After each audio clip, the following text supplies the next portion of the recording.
विषय वस्तु होउची कर्मर फल।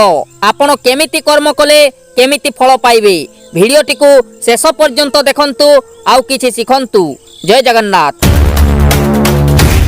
जदि जने महिला निज स्वामी को छाड़ी अन्य पुरुष सहित खराब संपर्क रखे ताहेले कौन हबो ताकू केउ दंड भोगिबाकू पड़िबो चलंतु जानिबा। गरुड़ पुराण अनुसारे एमिति स्त्री हजार हजार वर्ष नरक जातना भोग करी असरपा साप बादुड़ी रूप में जन्म नियंती एवं बहुत दुख कष्ट भोग करती।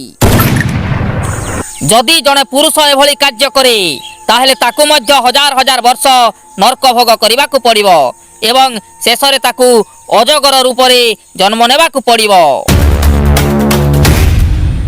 जीभर लालसा पाई माछ मांस खाइले कौ दंड भोगिबे।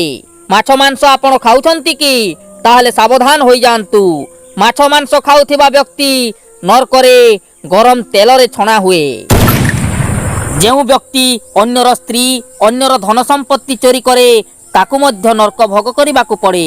तार गोड़ हाथ बांधी ताकू अग्निकुंड रे पकाई दिया जाए। नरक सरिबा परे सेही व्यक्ति कुर्मी रूप में जन्म निये। आपण मानंकु एही वीडियो केमिति लागिला कमेंट माध्यम रे जणांतु। जय जगन्नाथ।